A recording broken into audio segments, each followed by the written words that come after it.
आदाब, आप देख रहे हैं आलमी सहारा। आइए डालते हैं नजर दिन भर की कुछ अहम खबरों पर।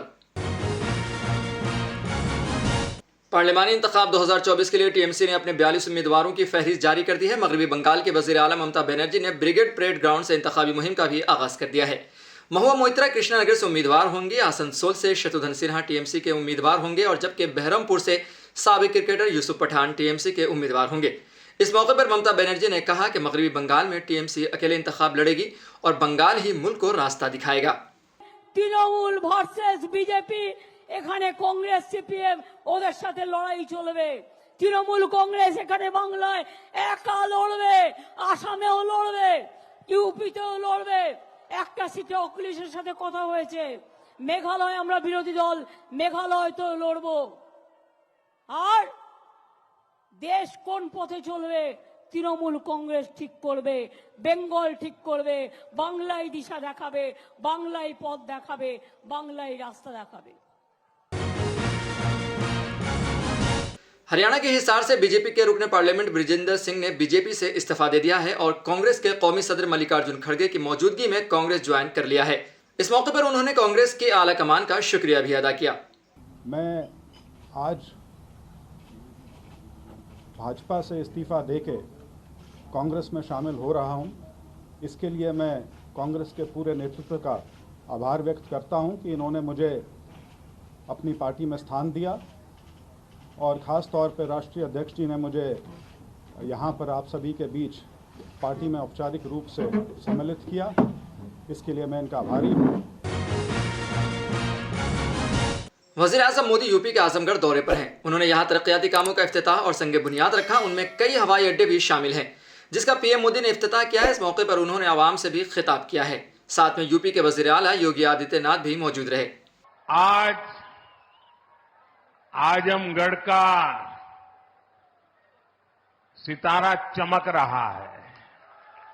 एक जमाना था जब दिल्ली से कोई कार्यक्रम हो और देश के अन्य राज्य उसके साथ जुड़ते थे।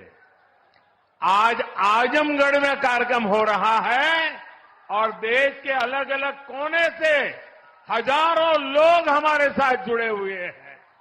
जो हजारों लोग जुड़े हैं, मैं उन सबका भी स्वागत करता हूं, अभिनंदन करता हूं। कांग्रेस के रुकने पार्लियामेंट राहुल गांधी की भारत जोड़ो न्याय यात्रा जारी है। राहुल गांधी की यात्रा आज गुजरात में चल रही है। उन्होंने इस मौके पर बच्चों से मुलाकात भी की और आवाम से खिताब भी किया। अगर ये अपने बेटे को आर्मी में भेजना चाहते हैं तो हिंदुस्तान की सरकार इनसे कहती है, देखो तुम्हारे बेटे को हम 4 साल के लिए रखेंगे, उसके बाद उसको उठा के बाहर फेंक देंगे। उसको चाइना बॉर्डर पे 6 महीने ट्रेनिंग देके खड़ा कर देंगे। चाइना के सैनिक की 3-4 साल की ट्रेनिंग होगी। इसकी ट्रेनिंग 6 महीने की, उसकी ट्रेनिंग 3-4 साल की। और फिर कहते हैं भैया देखो आप अग्निवीर हो, अगर शहीद हो गए तो तुम्हें शहीद का दर्जा भी नहीं मिलेगा। कौन लड़ेगा? कौन जाके लड़ेगा? हरियाणा के कुरुक्षेत्र में दिल्ली के वज़ीर आला अरविंद केजरीवाल ने कहा, तारीखी सलीबी जंग कुरुक्षेत्र में लड़ी गई थी।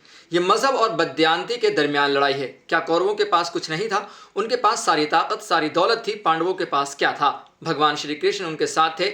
आज हमारे साथ क्या है? भगवान श्री कृष्ण हमारे साथ हैं, उनके पास बीजेपी सब कुछ है। आप लोगों को फैसला करना है कि आप मजहब पर चलेंगे या नहीं, या आप हमारे साथ हैं या नहीं। ऐतिहासिक युद्ध लड़ा गया था।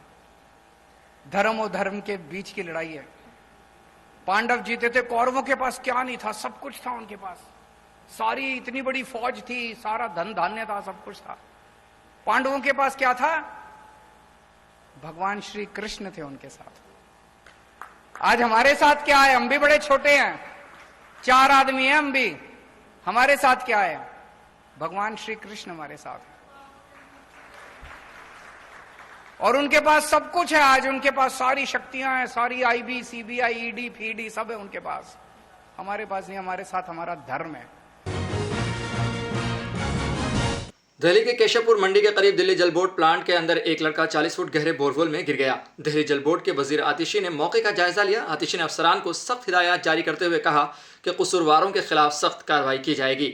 और छोड़े गए बोरवेल को सील करने की भी हिदायत दी है। यहाँ पर एक अबैंडन बोरवेल था, लेकिन वो एक बिल्डिंग के अंदर, एक कमरे के अंदर सिक्योर था, एक लॉक्ड बिल्डिंग के अंदर सिक्योर था। जैसा आप देख रहे हैं कि उसको पूरा हमें जेसीबी से तोड़ना भी पड़ा है आगे पूरे रेस्क्यू ऑपरेशंस को शुरू करने के लिए। तो सिक्योरिटी तो थी वहाँ पे, तो ऐसा लग रहा है कि कुछ इंटेंशनल एंट्री हुई है, ताला तोड़ा गया है, दरवाज़ा तोड़ा गया है, उसके बाद अंदर गए हैं। जो हुआ है उसकी तो पूरी जांच पुलिस करेगी ही। दिल्ली हाईकोर्ट ने शनाख्त की बराबरी को सनफी व मवाक़े की बराबरी की तरह अहम करार देते हुए तलबा के तालीमी असनाद पर वालिदैन के नामों के इंदराज से मुतालिक अहम फैसला दिया है। अदालत ने कहा है कि तलबा से मुतालिक हर उस दस्तावेज पर जिस पर वालिद का नाम होता है, वालदा का भी नाम दर्ज किया जाए। अदालत ने यह भी वाज़ेह किया है कि तमाम यूनिवर्सिटीज़ के लिए इस हुक्म की पासदारी करना ज़रूरी होगा और उस पर किसी तरह की कोई बहस नहीं होनी चाहिए। पाकिस्तान पेशावर के बोर्ड बाजार में धमाका हुआ है, जिसमें 2 अफराद हलाक और 1 शख्स जख्मी हुआ है। पुलिस हुक्काम के मुताबिक धमाका खेज मवाद मोटरसाइकिल में नस्ब था। हुक्काम का कहना है कि धमाका खुदकश था, जिसमें 5 किलो बारूदी मवाद इस्तेमाल हुआ। पुलिस ने हलाक होने वाले दोनों अफराद को दहशतगर्द करार दिया है। फिलहाल खबरनामे में इतना ही।